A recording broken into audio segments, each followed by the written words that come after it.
O primeiro dia de mandato como prefeito, vamos falar de outro país aqui agora, né? Primeiro dia de prefeito de Nova York, o democrata Zohran Mamdani prometeu mostrar que a esquerda é capaz de governar, o que certamente vai colocá-lo em rota de críticas e muitas críticas com o presidente republicano Donald Trump. Milhares de pessoas, gente, desafiaram o frio na maior cidade dos Estados Unidos para comemorar a posse deste democrata que tem só 34 anos, novinho ele, né?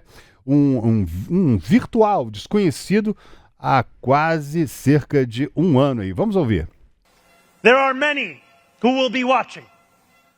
Muitos estarão observando. Eles querem saber se a esquerda consegue governar. Eles querem saber se os problemas que os afligem podem ser resolvidos. Eles querem saber se ainda é possível ter esperança. Portanto, unidos e impulsionados por essa determinação, faremos algo que os nova-iorquinos fazem melhor do que ninguém. Daremos o exemplo para o mundo. Better than anyone else, we will set an example for the world. Ainda durante o discurso, que durou 24 minutos, o primeiro prefeito muçulmano de Nova York deu ênfase ao custo de vida, um dos temas principais da campanha dele, inclusive. Zohran prometeu ajudar os que, segundo ele, foram traídos pela ordem estabelecida. Aliados de esquerda, como o senador Bernie Sanders, ele também fez discurso e falou ali para cerca de 4.000 pessoas durante a posse. Tá aí o Sanders, que falou logo depois. Mas o que representa de verdade essa eleição na cidade mais importante dos Estados Unidos, hein? Que recado, afinal de contas, esse enviado pelos eleitores, né? Esse recado enviado pelos eleitores ao presidente norte-americano Donald Trump. Professor Ricardo Leães, que é professor de Relações Internacionais, é que vai nos ajudar a entender. Professor, muito boa noite e já obrigado por aceitar ao nosso convite aqui do Tempo News. Estou vendo que está de dia aí atrás. Você está no Brasil, não? Estou em Porto Alegre. Em Porto Alegre está clarinho aí atrás ainda, hein?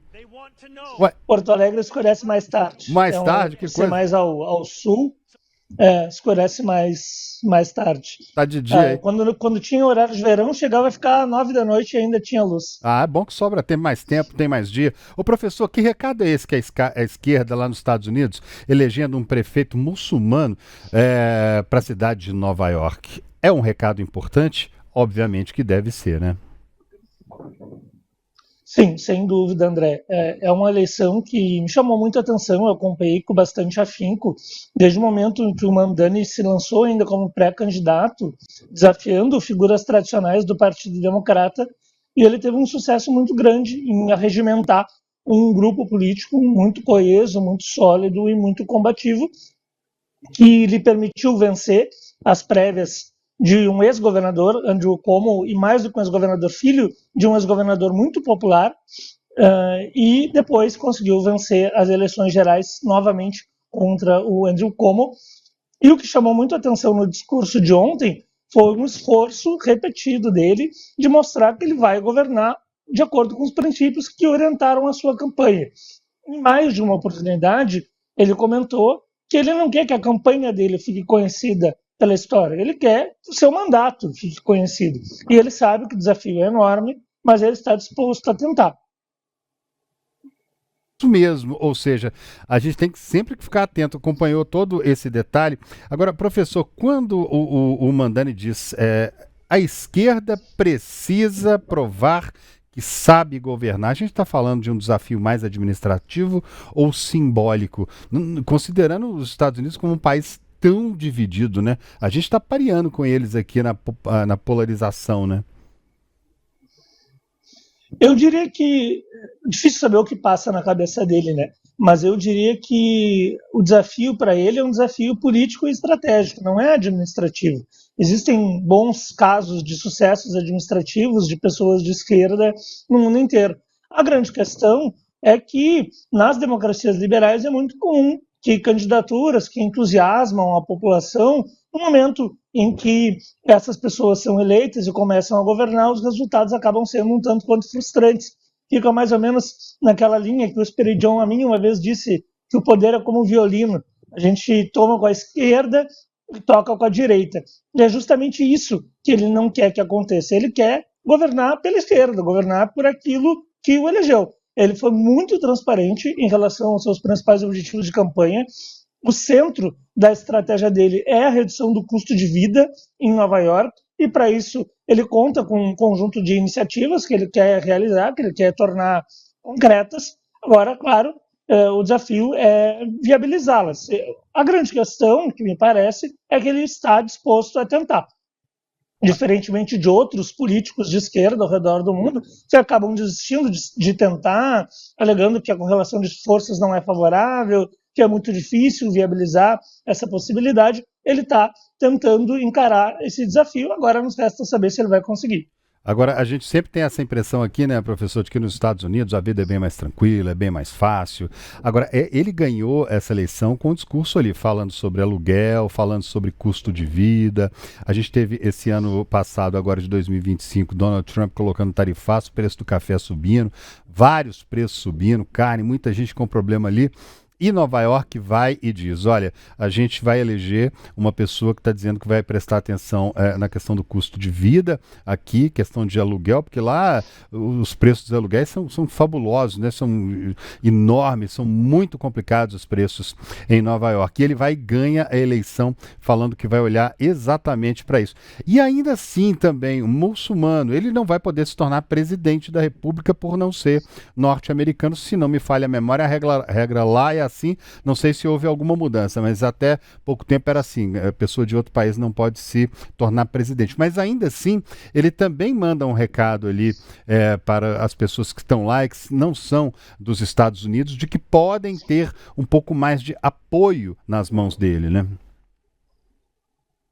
Sem dúvida, André. Ele faz parte de um movimento político chamado de Socialistas Democráticos, um movimento que ganhou notoriedade em 2016 com a pré-candidatura do Bernie Sanders e depois com a vitória da congressista Alexandria Ocasio-Cortez. Embora, de fato, ele não possa ser candidato a presidente, porque ele nasceu em Uganda, não nasceu nos Estados Unidos, mesmo assim ele está se colocando como um líder nacional, como alguém com uma projeção muito grande e que, se tiver sucesso nas suas empreitadas, certamente vai acabar servindo de modelo para outras candidaturas semelhantes, porque uma das características do sistema político nos Estados Unidos é justamente isso. Às vezes é possível que uma pessoa, um cidadão comum, acabe desafiando um político que está no poder há muito tempo pelo voto distrital. Embora é óbvio que não seja fácil fazer isso por conta de todo o peso econômico dos políticos que já foram eleitos, mesmo assim, isso é possível de acontecer. Então, ele tendo sucesso nessas iniciativas, é muito provável que ele acabe servindo de exemplo para outras candidaturas ao redor dos Estados Unidos. Porque tu colocas muito bem, André, as dificuldades econômicas nos Estados Unidos. O Donald Trump se elegeu com uma plataforma de crítica ao aumento do custo de vida nos Estados Unidos, em especial ao aumento da inflação. Só que ele não entregou os resultados que ele prometeu na campanha de 2024. E é muito interessante observar que o Mamdani, ele buscou, inclusive, apoio de trabalhadores nova-iorquinos que votaram no Donald Trump em 2024. Ou seja, ele não saiu simplesmente acreditando que essas pessoas, por terem votado no Trump, que elas seriam de extrema-direita e que, portanto, não poderiam votar nele. Ele viu que a principal motivação para essas pessoas terem votado no Trump era a frustração econômica, que ele considera justa, legítima e de necessidade dos políticos de atacar esses problemas, e por conta disso ele montou uma estratégia eleitoral em torno dessa questão e foi muito bem sucedido. Agora, no seu ponto de vista, a relação com o Trump aí, né? Ela tende a se tornar um confronto. O Trump chegou a falar, inclusive, em corte de verba nacional, colocar ali guarda nacional. Isso a gente tem algum risco ali de um problema mais sério de segurança em Nova York com esse... O Trump, né? Um dia ele pensa uma coisa, outro dia outra, depois toma uma decisão, manda jogar bomba aqui. Quer dizer, isso tudo sempre há. Ele fez isso em Washington, né? Então, quer dizer, será que existe algum risco desse tipo de atitude? Bom, se já é difícil pensar com a cabeça de um político como o Mamdani em relação ao Donald Trump, a dificuldade vai para um nível muito maior. Ele realmente, durante a campanha, fez comentários muito agressivos contra o Mamdani, fez ameaças à cidade de Nova York, que é a sua cidade, a gente não pode esquecer disso, né? Mas Logo depois, eles se encontraram na Casa Branca e o tom foi completamente diferente, um tom muito mais amistoso, em que pese as diferenças tenham sido colocadas de maneira bem clara. Não tem como se coexiste de que uma situação assim venha a acontecer, mas eu acho que o Donald Trump, ao mesmo tempo, ele é um político já com alguma experiência e ele sabe que em determinados momentos, se ele apostar no enfrentamento, o tiro pode sair pela culatra. Ele é um político impopular em Nova York, em que pese seja ele também nova-iorquino. Então imagina, um político com uma popularidade de cerca de 30% em Nova York, e de repente começa a agir contra o prefeito, ele pode acabar fortalecendo a candidatura, o governo desse prefeito. Então, isso me parece que vai ser levado em consideração pelo Donald Trump também. Entretanto, as oscilações de humor do Donald Trump são muito características da sua personalidade e não seria de estranhar que em determinado momento ele rompa esse, vamos dizer assim, equilíbrio diplomático que ele teve com o Mandani nas últimas semanas e novamente passe à ofensiva. Agora, a gente sabe que Nova York, né, sempre foi uma vitrine política muito importante, né? A gente sabe aqui no Brasil, por exemplo, São Paulo, Minas Gerais também, a gente tem como vitrine política. A gente pode dizer que a vitória dele, ela já demonstra alguma tendência para esse ano que vem, inclusive para esse nosso ano que nós estamos agora, para essas midterms, né, que chama as eleições intermediárias que tem ali, a gente já pode perceber alguma tendência? Como é que está esse gráfico, na sua opinião, Ricardo? Sim, já pode perceber a mesma. É irônico o que eu vou dizer agora, André, mas é a mesma tendência de 2024. É uma população estadunidense muito frustrada com o custo de vida. E as várias pesquisas de opinião mostram que eleitores que não eram trumpistas fanáticos, mas que votaram em Donald Trump, o fizeram por conta da economia. E são esses os eleitores que estão mais frustrados pelo fato de que a situação não só não melhorou, como piorou muito ao longo de 2025 em função da guerra comercial. E a tendência é que os efeitos negativos dessas medidas, desse tarifaço, eles comecem a aparecer cada vez mais nos próximos meses. Então, Donald Trump vai sim ter muita dificuldade e os candidatos que estiverem dispostos de maneira corajosa a enfrentar essa questão, colocar o tema do custo de vida no centro da sua plataforma eleitoral, muito provavelmente vão colher alguns benefícios. Porque o Donald Trump hoje, ele tem a maioria tanto na Câmara quanto no Senado, mas é uma maioria pequena, é uma maioria exígua. E se ele for mal nas eleições de meio de mandato, e tudo está indicando que ele vai, embora falte ainda bastante tempo, aí provavelmente ele perde essa supermaioria, ele perde essa maioria, melhor dizendo, vai enfrentar uma dificuldade muito maior para governar e talvez acabe se tornando, de maneira bastante precoce, aquilo que os estadunidenses chamam de um pato manco. Os estadunidenses têm essa expressão para se referir a um presidente que está em uma condição tão fraca que ele não consegue fazer nada efetivo. Eles usaram isso muito para se referir ao Barack Obama, já no ano de 2016, quando ele era um presidente já impopular, cujas expectativas não haviam sido cumpridas e não conseguia mais colocar a sua agenda política em termos concretos. Então, Donald Trump corre risco de isso acontecer com ele se ele for muito mal nas eleições de meio de mandato. Ricardo Leães, professor de Relações Internacionais, muitíssimo obrigado por aceitar mais uma vez o nosso convite aqui. Uma excelente noite. Feliz ano novo para nós. Eu que agradeço o convite, André. Feliz ano novo para todos nós. É isso aí. Obrigadão.